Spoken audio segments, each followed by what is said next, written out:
इस वीडियो में हम सोल्व करेंगे एक्सरसाइज 7.3। क्वेश्चन नंबर 1, ABC और DBC दो आइसोस्केल्स ट्राइंगल्स हैं on the same base BC। Same base पे दो आइसोस्केल्स ट्राइंगल है, सेम बेस है BC, ठीक है। इस पे दो आइसोस्केल्स ट्राइंगल है, एक तो ये हो गया ABC ये, और एक हो गया DBC ये। तो दो आइसोस्केल्स ट्राइंगल सेम बेस पे गिवन है। उसके बाद है वर्टिसेस A एंड D, एक वर्टेक्स ये और एक ये, lie on the same side of BC। BC की सेम साइड पे हैं दोनों वर्टिसेस AB और DB। If AD is extended, AD को फिर बढ़ाया गया इस तरीके से कि वो BC को इंटरसेक्ट करे पॉइंट P पे। आपको शो करना है triangle ABD is congruent to triangle ACD। Triangle ABD is congruent to triangle ACD। तो अब देखो पहले ना जो जो चीजें गिवन है आपको वो देखो, ABC भी आइसोस्केल्स ट्राइंगल है ना ABC, तो यानी कि ये साइड इसके इक्वल होगी। फिर DBC आइसोस्केल्स ट्राइंगल है तो ये साइड इसके इक्वल होगी, यानी कि दो चीजें आपको ऑलरेडी गिवन है। पहले आप इसी चीज को लिख लें, गिवन जो जो चीजें आपको गिवन है, AB is equal to AC and DB is equal to DC। ये चीज आपको गिवन है क्योंकि दोनों आइसोस्केल्स ट्राइंगल हैं, सेम बेस BC पे है। ध्यान दो, ये दो ट्राइंगल्स कॉन्ग्रुएंट शो करने हैं तो लिखेंगे, ये है अपना first part, in triangle ABD and triangle ACD। ABD और ACD में AB is equal to AC है, रीजन गिवन। फिर DB is equal to DC भी है, ये भी given. Very good. AD is equal to AD common, so triple S congruent से दोनों ट्राइंगल से congruent, so triangle ABD is congruent to triangle ACD by triple S congruence rule. Clear, first part. Second है triangle ABP। Second part में ये आपसे कह रहा है ट्राइंगल ABP और ACP के कॉन्ग्रुएंट शो करना है, ACP के। ABP और ACP दोनों ट्राइंगल्स में AB is equal to AC, reason given. फिर उसके बाद जो AP है side, AP is equal to AP common. अब देखो हमने दो साइड यूज की है, एक तो साइड यूज की है AB और एक AP, ठीक है। और दो साइड हैं तो इसका मतलब एंगल कैसा होना चाहिए, इंक्लूडेड, यानी कि हम इस एंगल को यूज करेंगे, इसको, ये इसके इक्वल होना चाहिए, ठीक है। अब ये इसके इक्वल कैसे है, इससे पहले जो हमने ट्राइंगल्स कॉन्ग्रुएंट शो किए उन ट्राइंगल्स का रिजल्ट हम यूज करेंगे। ट्राइंगल ABD कॉन्ग्रुएंट था ट्राइंगल ACD के, बताओ इसका मतलब क्या हुआ, अगर ये दोनों कॉन्ग्रुएंट है तो इनके कोरस्पॉन्डिंग पार्ट्स भी इक्वल होंगे, BAD, और इसमें क्या है ये CAD बाई CPCT। लेकिन हमें इसमें कौन से चाहिए, BAP और CAP। जो BAD है, BAD उसी को तो एक्सटेंड किया गया है P तक, BAD को ही तो P तक एक्सटेंड किया गया है, तो ये क्या हो जाएगा, इसका मतलब हम क्या बोल सकते हैं, एंगल BAD को क्या लिखा जा सकता है, BAP is equal to angle CAP। इसको मान लो इक्वेशन 1। अब यही चीज हमें यूज करनी है, angle BAP is equal to angle CAP, reason लिखेंगे फ्रॉम इक्वेशन 1। क्लियर, अब दोनों इक्वल हो गए triangle ABP congruent to triangle ACP by side angle side congruence rule। आ गया समझ में? ठीक है भाई। AP bisects angle A as well as angle D। जो ये AP है ये एंगल A को भी बाइसेक्ट कर रही है और एंगल D को भी, यानी कि ये इसके इक्वल है। अब ये चीज तो हमने पहले ही शो कर दी, ये वाला एंगल इसके इक्वल, ये तो पहले ही शो कर दिया ना हमने। जो एंगल BAP है वो CAP पहले इक्वल शो कर दिया, यानी कि AP एंगल A को तो बाइसेक्ट कर ही रही है। प्रूव करना है एंगल D का, यानी कि ये एंगल इसके इक्वल प्रूव करना है, ये एंगल इसके इक्वल। ठीक है, अब लिखेंगे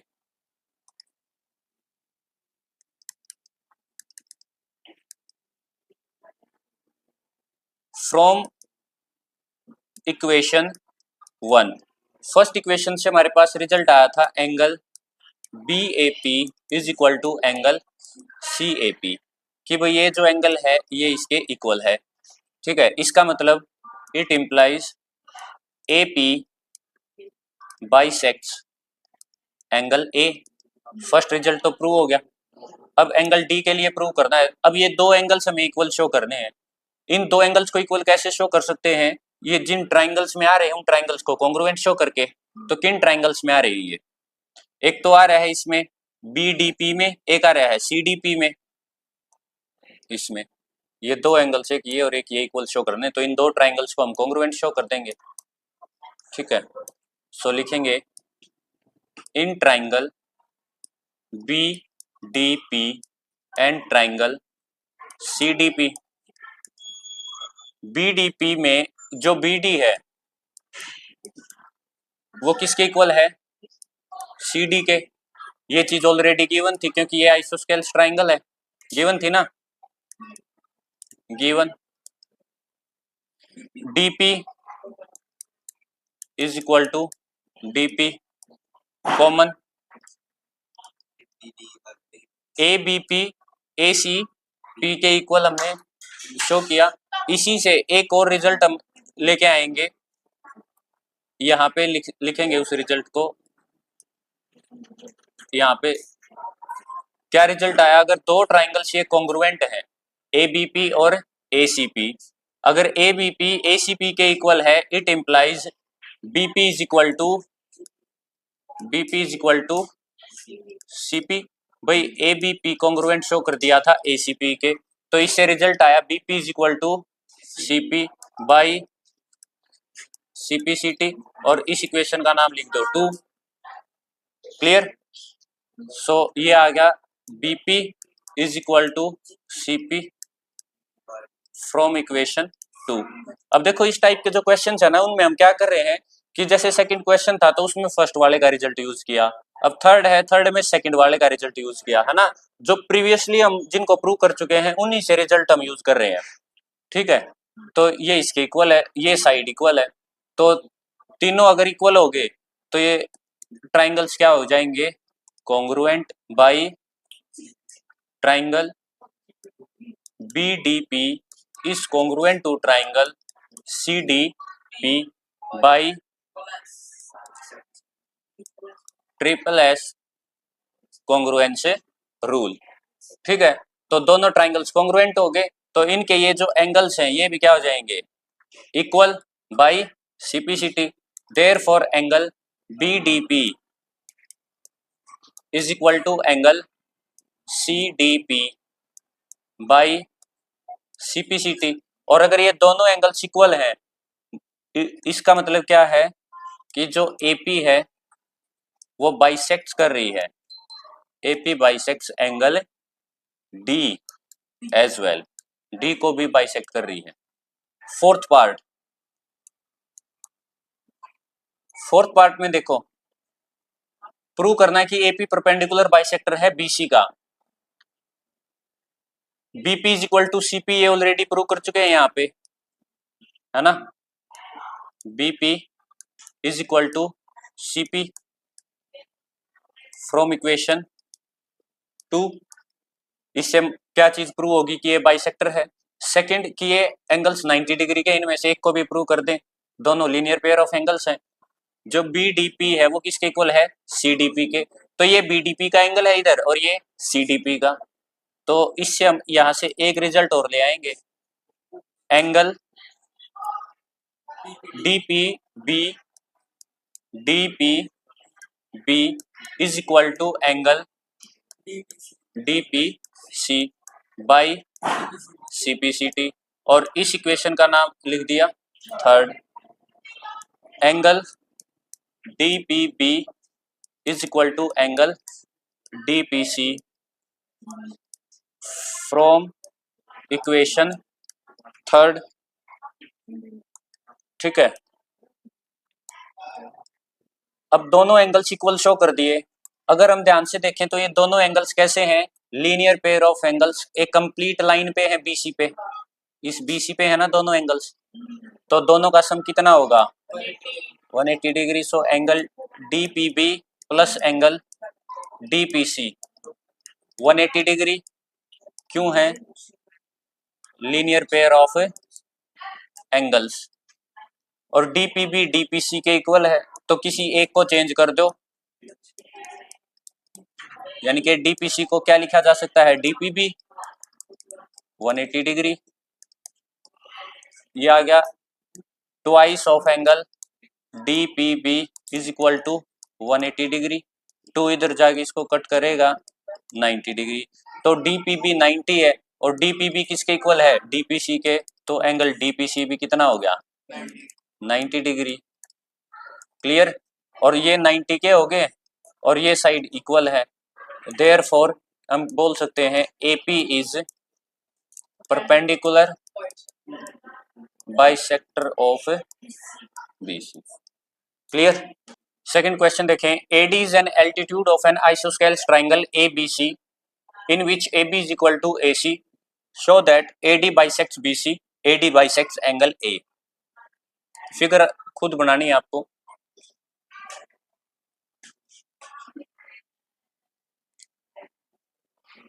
आइसोस्केल ट्राइंगल आपको गिवन है और इसने ऑलरेडी बता दिया कि AB AC के इक्वल है, यानी कि AB और ये AC, ये साइड इसके इक्वल है। Clear, show that AD bisects BC, और AD क्या है, एक AD इज एन एल्टीट्यूड।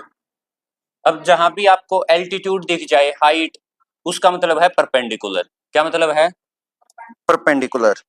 सो ये क्या है, एक AD परपेंडिकुलर है इस पे,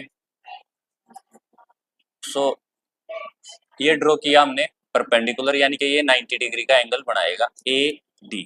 क्लियर, ये फिगर है, AD bisects BC, AD BC को बाइसेक्ट कर रहा है, यानी कि हमें प्रूव करना है कि जो BD है ये CD के इक्वल है, ये चीज हमें प्रूव करनी है। क्लियर, कैसे प्रूव कर सकते हैं, दोनों ट्राइंगल्स को कॉन्ग्रुएंट शो करके। सो हम लिखेंगे in triangle ADB and triangle ADC। ठीक है, इन दोनों ट्राइंगल्स की अगर बात करें तो AB इक्वल है AC के, ये चीज गिवन है,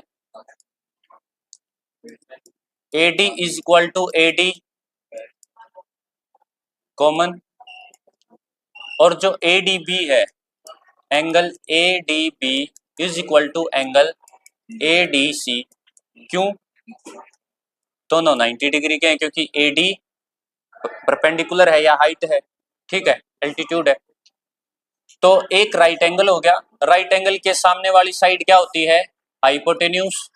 ठीक है, यानी कि राइट एंगल हो गया, हाइपोटेन्यूज हो गया और एक साइड होगी, तो ट्राइंगल्स कॉन्ग्रुएंट हो जाएंगे by RHS। So therefore triangle ADB congruent to triangle ADC by RHS congruence rule.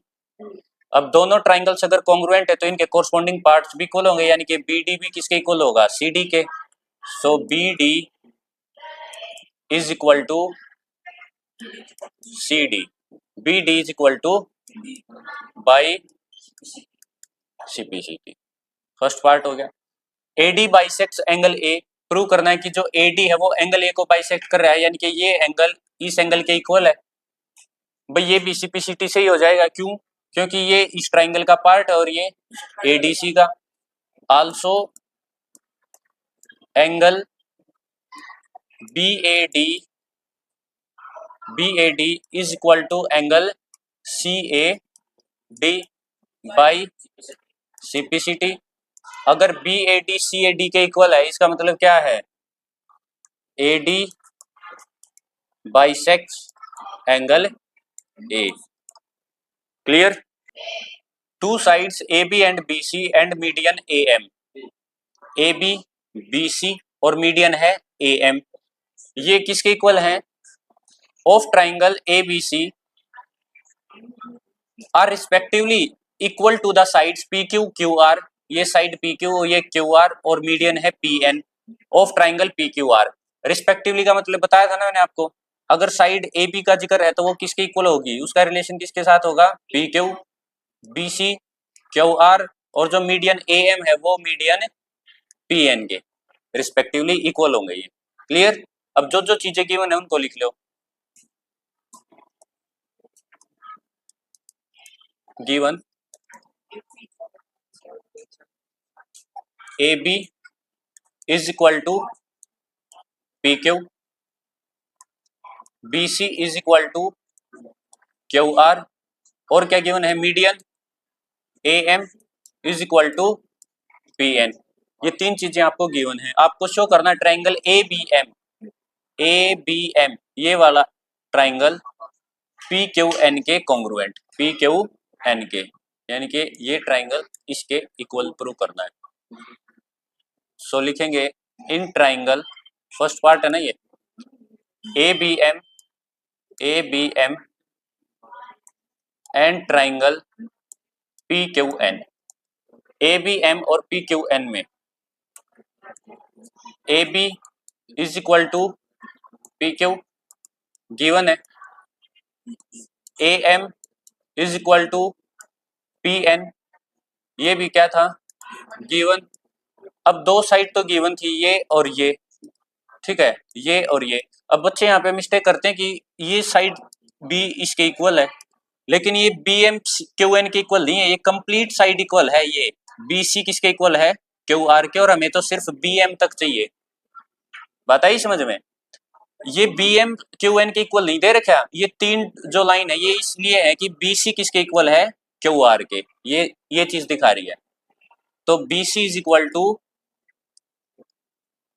QR, ये चीज गिवन है, ठीक है, BC QR के इक्वल है। और जो मीडियन होता है ना, वो जिस साइड पे होता है, जिस साइड पे पड़ता है मीडियन, उस साइड को दो इक्वल पार्ट्स में डिवाइड कर देता है। So BM is equal to CM हो जाएगा, BM इज इक्वल टू है CM, BM is equal to CM। इससे पहले रीजन लिखेंगे AM is median on BC। BC पे मीडियन है तो इसको दो इक्वल पार्ट्स में बांट देगा, यानी कि BM is equal to CM। Also PN is median on QR। PN QR पे मीडियन है, अब QR पे मीडियन है तो इसको भी दो पार्ट्स में बांट देगा, QN is equal to RN, ठीक है। और एक चीज गिवन थी कि भाई जो BC है वो किसके इक्वल है, BC किसके इक्वल है, QR के इक्वल है ना, ये चीज आपको ऑलरेडी गिवन थी। अगर इन दोनों का मैं हाफ करूं, अगर BC QR के इक्वल है तो इन दोनों का हाफ भी इक्वल होगा, half of BC is equal to half of QR, बताओ। और जो BM है अगर CM की इक्वल है तो मैं क्या इसको ये लिख सकता हूं, ये हाफ ऑफ BC है। QN अगर RN की इक्वल है तो इसको क्या लिखा जा सकता है, हाफ ऑफ QR, और half of QR is equal to half of BC है ना।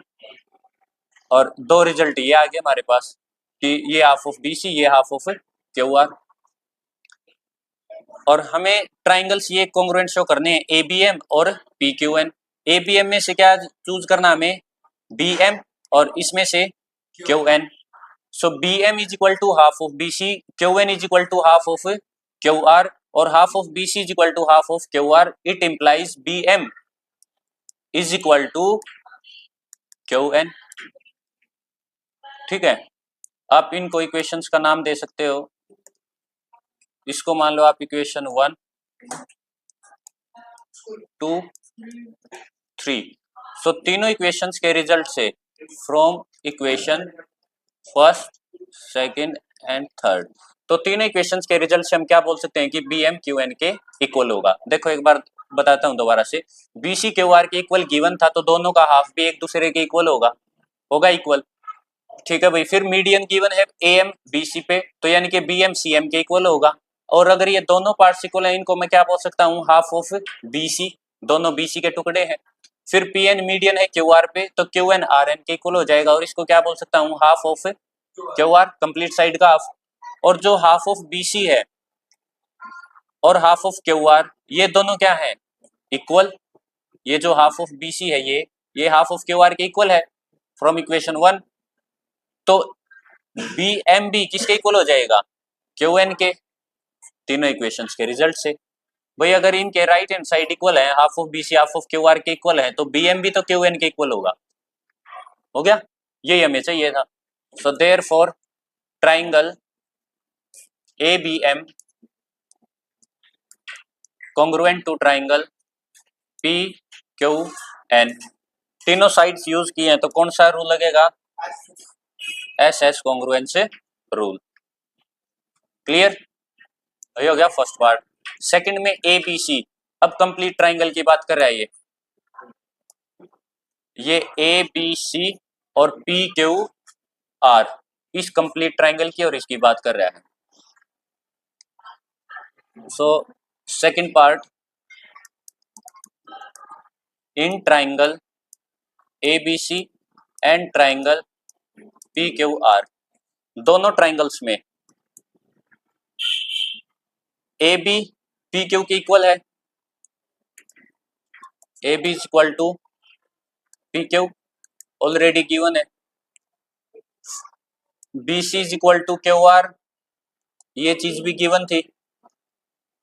क्लियर, अब नेक्स्ट चीज क्या ले सकते हो आप, दो साइड आपने यूज कर ली, एक ए बी और एक बी सी, ये और ये, क्या थर्ड साइड इक्वल थी, नहीं गिवन था ना। क्या थर्ड को हम इक्वल शो कर सकते हैं, अभी डायरेक्ट तो लिख नहीं सकते, कॉन्ग्रुएंट शो कर सकते हैं तभी थर्ड साइड इक्वल होगी। तो हम क्या यूज कर सकते हैं, इस एंगल को हम यूज कर सकते हैं, इंक्लूडेड एंगल को। और ये जो इंक्लूडेड एंगल है, ये ए बी एम में था और पी क्यू एन में, और ए बी एम और पी क्यू एन को अभी अभी कॉन्ग्रुएंट शो किया ना congruent show. So A B M अगर पी क्यू एन के कॉन्ग्रुएंट है, तो यहाँ से आपके पास एक रिजल्ट आ गया। क्या आ गया result, angle A B M is equal to angle A B M is equal to angle, बताओ, P Q N by C P C T. और जो ए बी एम है, इसी को मैं क्या लिख सकता हूँ, ए बी एम को आगे तक बढ़ाया, यानी कि सी तक भी यही एंगल है। और पी क्यू एन को क्या लिखा जा सकता है, पी क्यू आर, इसको मान लो इक्वेशन 4, क्योंकि 3 इक्वेशन तो ऊपर मान चुके थे, ये हो जाएगी आपकी इक्वेशन 4। क्लियर, और इसी रिजल्ट को अब हम यूज करेंगे, angle A B C is equal to angle P Q R, कहां से, फ्रॉम इक्वेशन 4। अगर ये एंगल भी इक्वल है, तो अब हम क्या बोल सकते हैं, therefore triangle A B C congruent है triangle P Q R by side angle side congruence rule, क्योंकि एंगल इंक्लूडेड हमने यूज किया है। आया भाई समझ में। फोर्थ देखें, BE and C F are two equal altitudes, फिर से एल्टीट्यूड का जिक्र है। एल्टीट्यूड मतलब हाइट या perpendicular, of a triangle A B C using R H S congruence. अब देखो इसने ऑलरेडी आपको बता दिया कि आर एच एस कॉन्ग्रुएंस ही यूज करना आपको रूल, कोई दूसरा नहीं। ठीक है, तो इसी का यूज करके हमें प्रूव करना है कि ट्राइंगल ABC एक आइसोस्केल्स ट्राइंगल है। तो फिगर आपको ड्रॉ करनी है।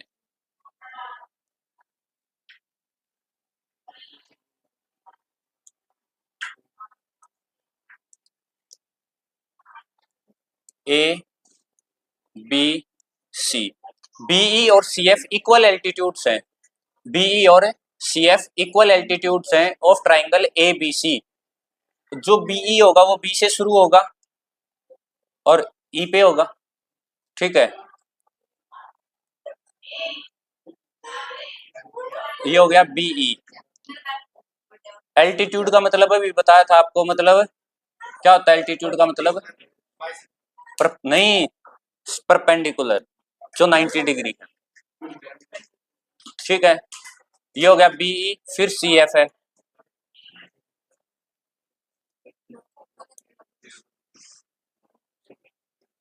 ये भी क्या है, एक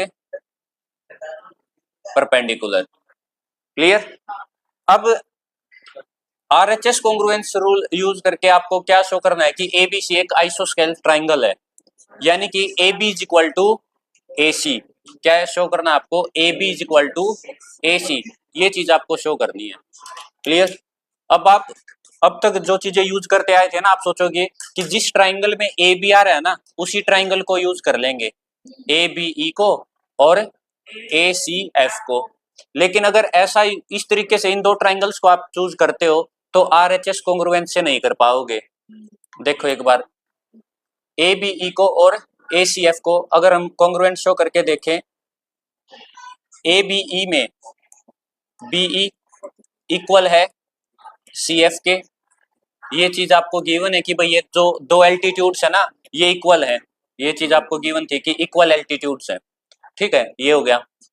फिर एंगल A कॉमन हो गया दोनों में, एंगल A क्या हो गया? कॉमन। और अगर ABE की बात करूं मैं, ABE की, तो ये AEB 90 का होगा या नहीं होगा? So angle AEB is equal to angle, और ACF की अगर बात करूं, ACF की, तो इसमें कौन सा हो जाएगा? AFC। AFC is 90 degree.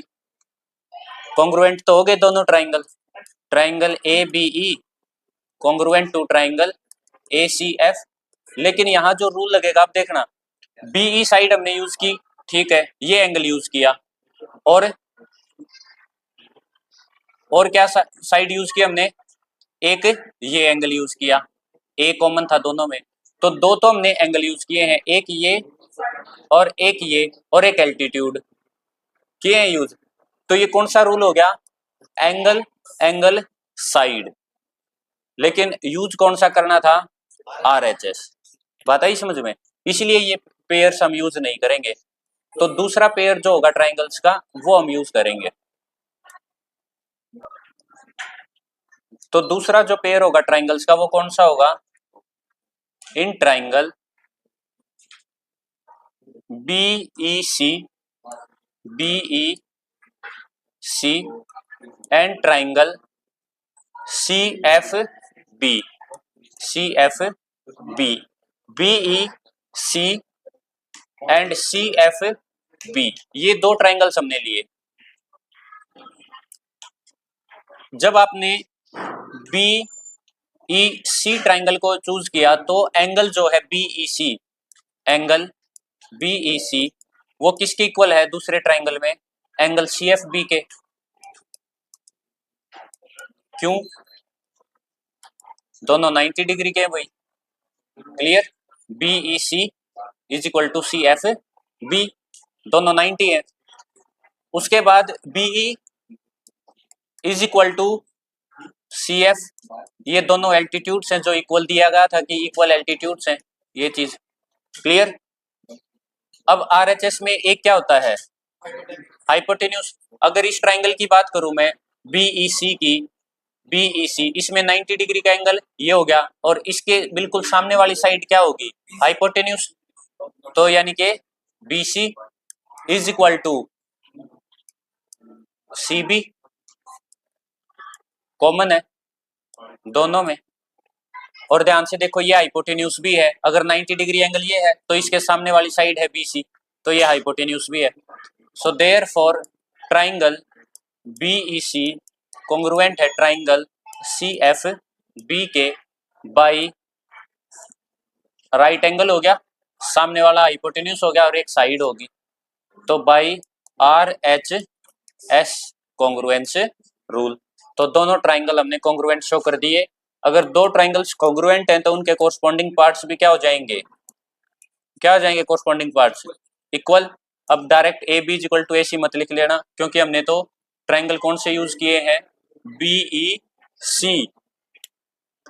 और बीईसी की अगर बात करूं तो बीईसी में ये एंगल कंप्लीट बन रहा है, ये बीईसी, इस एंगल का क्या नाम देंगे, ईसीबी, ईसीबी। इसी प्रकार सीएफबी में ये कंप्लीट एंगल बन रहा है, ठीक है, इसका नाम क्या देंगे, F B C, F B C, clear, ये हो गया by CPCT.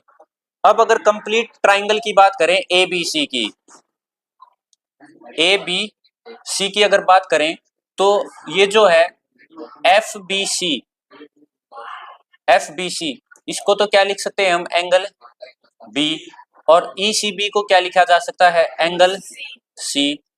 Angle C is equal to angle B in triangle A B C. Complete triangle में एंगल बी एंगल सी के इक्वल है, और दो एंगल अगर इक्वल है तो उनके अपोजिट साइड्स भी क्या हो जाएंगी, इक्वल। देयरफॉर जो एंगल सी है उसके अपोजिट साइड कौन सी है, ए बी, और बी के अपोजिट क्या है, ए सी। रीजन लिखेंगे, sides opposite to equal angles are also equal. Clear, आ गया समझ में। हमने क्या किया है, जो ये अंदर वाले ट्राइंगल्स थे ना, हालांकि इनमें ये साइड नहीं आ रही थी, ए बी और ए सी नहीं आ रही थी, कोई बात नहीं, फिर भी हमने इन दोनों को कॉन्ग्रुएंट शो करके इन दो एंगल्स को कॉन्ग्रुएंट शो कर दिया, एंगल बी और सी को। ये तो आ रहे थे इनमें, और ये आ रहे हैं, तो इनके अपोजिट साइड्स हैं ए बी और ए सी, तो वो इक्वल हो जाएंगे। क्लियर, समझ गए, अच्छा क्वेश्चन है ये। अब इसमें ये पूछ रहा है एबीसी एक आइसोस्केल्स ट्राइंगल है, फिर से फिगर ड्रॉ करेंगे।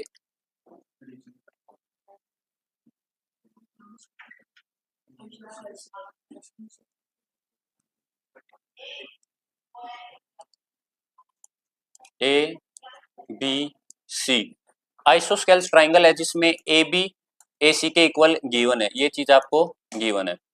Draw AP perpendicular to B C, AP perpendicular draw करना है बीसी पे, परपेंडिकुलर का मतलब है 90 डिग्री का एंगल बनाए, ए पी, ठीक है। To show that angle B is equal to angle C, angle B equal है एंगल सी के, ये चीज आपको प्रूव करनी है, ठीक है। इसी क्वेश्चन को दूसरे तरीके से क्या बोल सकता था वो, कि प्रूव दैट, अगर मान लो मैं ये इतनी चीजें आपको ना बताता ना, तो मैं सिंपली ये बोल सकता था, prove that angles opposite to equal sides are equal, ये बोल सकता था। क्लियर, या बोल सकता था कि in an isosceles triangle angles opposite to equal sides are equal. तो ये इतनी तरीके से सेम क्वेश्चन पूछा जा सकता है, बताइए समझ में। तो ये चीज फिर आपको क्या करना पड़ता है, ये सिर्फ इतनी चीजें गिवन होती, आप ड्रॉ करते ट्राइंगल को, उसमें फिर एक कंस्ट्रक्शन करते, और वो कंस्ट्रक्शन क्या होती, ये draw AP perpendicular to BC, तो उसमें आप लिखते कि draw AP perpendicular to BC, यहीं से क्वेश्चन सोल्व होगा। ये इंपॉर्टेंट है कंस्ट्रक्शन, अगर आपको ये डायरेक्ट गिवन होती ना चीजें, तो ये कंस्ट्रक्शन आपको करनी पड़ती, एपी परपेंडिकुलर ड्रॉ करना पड़ता, कर दिया। अब जैसे ही एपी परपेंडिकुलर ड्रॉ किया आपने, आपके पास दो ट्राइंगल्स आ गए, कौन कौन से, in triangle A P P and triangle A P C. दोनों ट्राइंगल्स को कॉन्ग्रुएंट शो कर देंगे तो इनके कोरस्पॉन्डिंग पार्ट्स यानी कि कोरस्पॉन्डिंग एंगल्स भी इक्वल होंगे, तो एंगल बी एंगल सी के इक्वल हो जाएगा। ठीक है, तो दोनों को कॉन्ग्रुएंट शो करेंगे। तो इसमें एक तो साइड एपी है, दोनों में AP is equal to AP common, A B is equal to A C given है, clear. A B is equal to A C given है, एक साइड कॉमन होगी और एक एंगल 90 डिग्री का है, angle A P B is equal to angle A P C each 90 degree. अब check करेंगे कि क्या ये RHS रूल से हो रहे हैं। ये हो गया राइट एंगल, राइट एंगल के सामने ये है हाइपोटेन्यूज। क्या हमने इन दोनों का यूज किया है? AC का यूज किया है, किया है वही, इस एंगल का किया है, और थर्ड एक साइड का जो AP है। सो दोनों ट्राइंगल्स कॉन्ग्रुएंट हो जाएंगे by RHS, APC by RHS congruence rule. दोनों ट्राइंगल्स कॉन्ग्रुएंट है, it implies angle B is equal to angle C, hence proved. यही चीज हमें प्रूव करनी थी।